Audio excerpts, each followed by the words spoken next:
The regular season champion and number one seeded Indiana State Sycamores are with us. Ryan Conwell, Robbie Avila represent the student body. Josh Schertz is in the middle, and he'll start off with a statement on the game, and then we'll go to questions for all three members of the Sycamores on the dais. Josh, please. First, obviously, congratulations to Drake. Championship program. Darren's does a great job. He's got great players. They've got a championship pedigree. Been here many, many times, and I thought they, played out outstanding. Really did. They were, terrific on both ends of the floor. And also incredibly proud of our guys. I've told them, other than the outcome, I was really pleased with the mettle they showed, the resilience, the toughness. Down 18 with 10 minutes to play. We were really scuffling. Couldn't seem to find any rhythm. A lot of that was Drake. They felt like, which was, bore out in the stats, weren't really missing. And we just, managed to find a way to dig our heels in.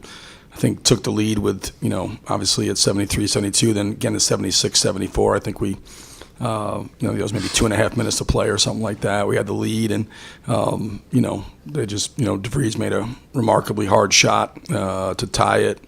We don't score, and then we had a kind of a breakdown defensively, and so Enright gets the three on a, we just kind of lost vision, and so those things happen, but just too many mistakes for us against a really good team, against a team that good. You got to obviously play exceptionally hard, which we did, and you got to also play with intelligence and discipline. I thought we lacked a little bit of that on both ends of the floor tonight, for whatever reason.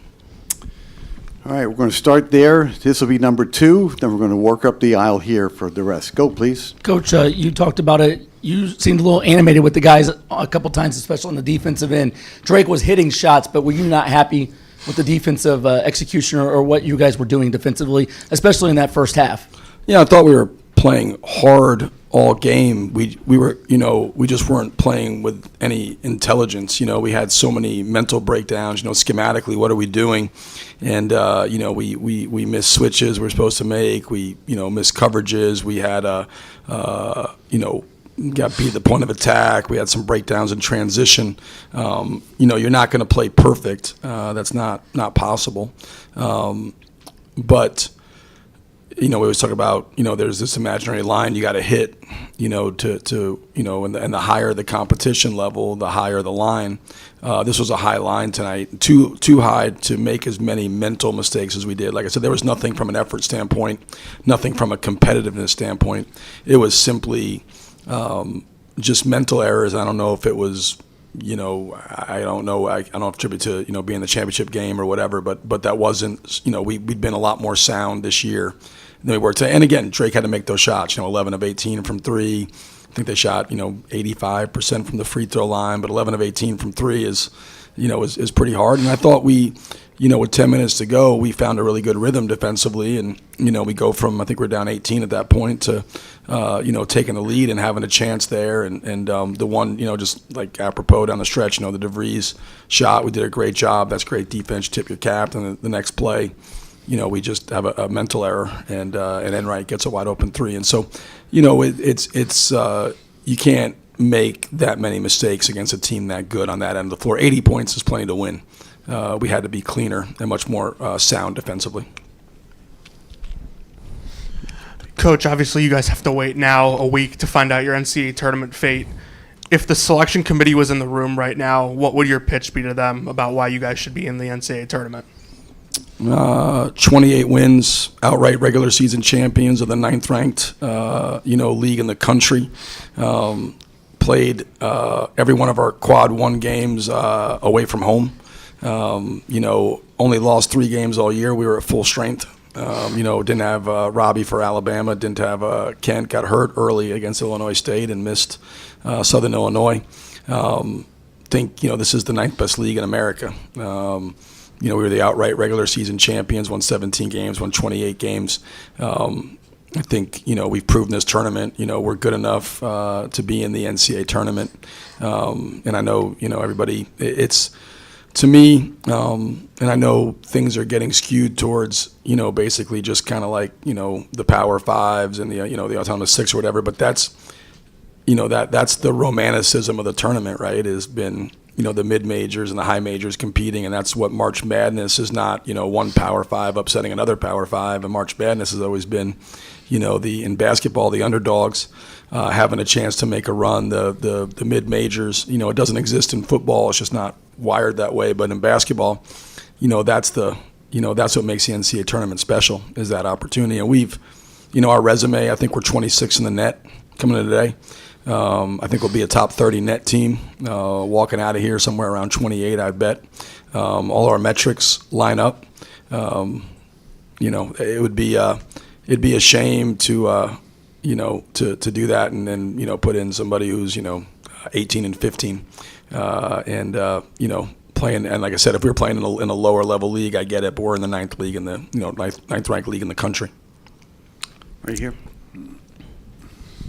Question for Robbie. You entered the game with 4 fouls. Darnell Brody, who's a little bit bigger than you, got a couple pounds on you. How do you work on that when you're in a little bit of foul trouble, playing safe but not playing, with fouls? I think it's just being smart with what I do. Obviously, if I'm obviously I got to still be physical out there. Otherwise, I'd be just letting them get easy buckets. And so, just trying to be smart, not foul out there, but also play hard on defense and make it hard for him. Yep. Yeah, Josh, obviously we talked about, the selection committee and everything, and yesterday you said you felt that regardless of what happens today, you feel that you guys should be in the tournament. Regardless of what you feel, how confident are you that the selection committee is going to, make that decision? I mean, you would hope, based on everything that I know about it, which is, I believe, was it 33 is the lowest net that's been excluded, if I'm not mistaken? Is that right? Since it's been, I think 33 is the lowest net that's ever been excluded. We're going to be probably 28 in the net, 5 places ahead of that. Anything can happen in life. There's no, we had a chance to guarantee ourselves, and we missed that chance. I certainly feel like, again, our resume stacks up. We've done everything we could do to put ourselves in position. It's not like, people go back to quad 1 games, and I get that, but,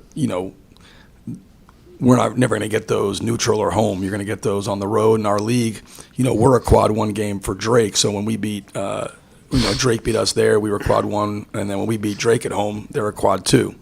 So it just kind of works out the way it works out. Again, I think I'd have to look at it, but I believe we're number 1 in the country in wins away from home when you count neutral and road wins. We've done a lot. I have confidence the committee will get it right.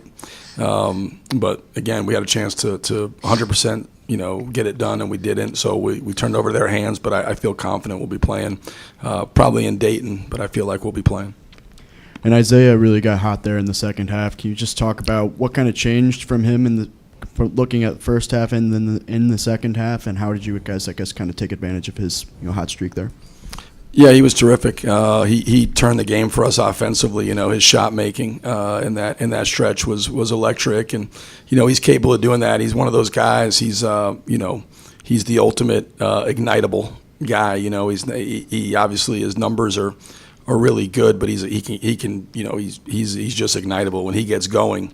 He made the lefty, the runner, off the glass. He's made the tough threes, made his free throws, got himself in a good position. I thought we, were able to get stops, which let us get out in transition. It was hard for us most of the game to run because we were taking the ball to the basket, all game long. So, but I thought he was, he did a much better job of attacking the pressure. We did a little better job of, creating space and getting him in. Robbie got some rolls, which put some pressure on the defense. And, there was a variety of things that allowed him to get going, but mainly it was just, him and his shot making. And he's, like I said, he's probably as ignitable as any player in the country, where when he gets going, he can string, long stretches together. And that's, what makes him a special player.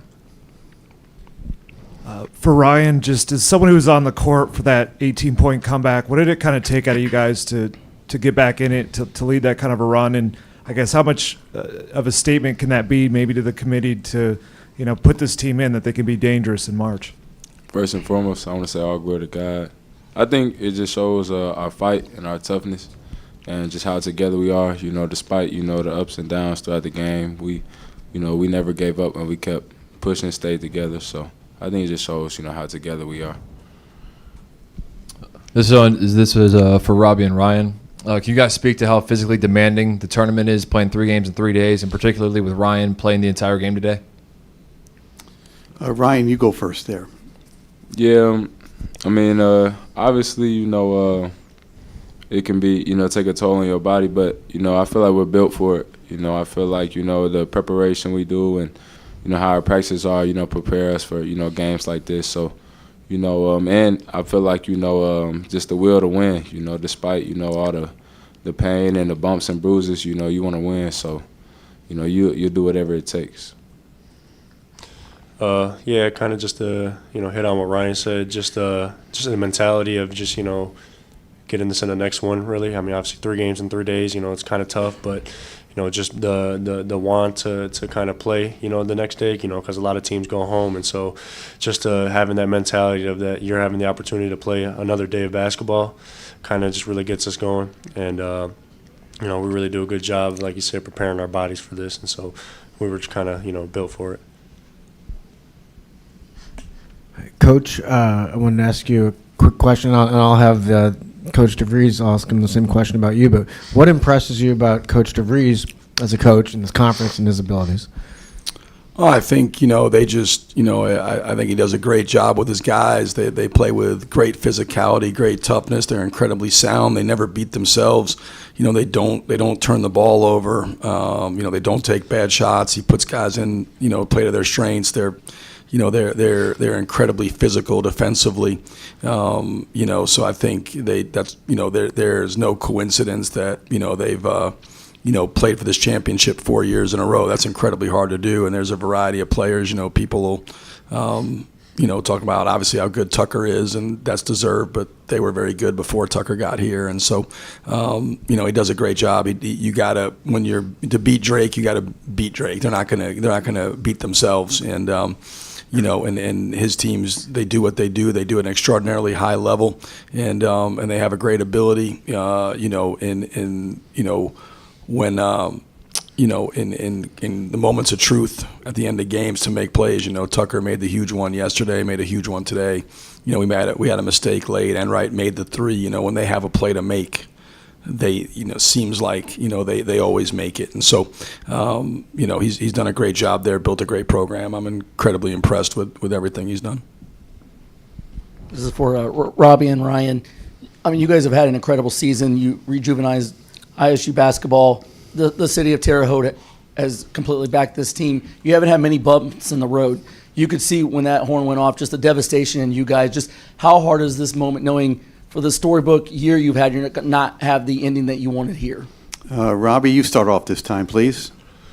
It's just it hurts. Obviously, it's fresh, but everything that the guys have put into it, it's painful to kind of not get the outcome that we wanted. Obviously, we're not done yet. Hopefully, we're making the NCAA tournament, and we'll be able to prove more of us over there. But to lose this one and not bring another conference championship back home to Terre Haute definitely hurts us. Yeah, it definitely hurts. These my brothers, and I genuinely love being around them, and I wanted to win it just for all of us. The city of Terre Haute, just for everybody. But especially my teammates, coaches, I feel like we deserve this win, and we put so much time and work in, and it definitely hurts just to come up short. So.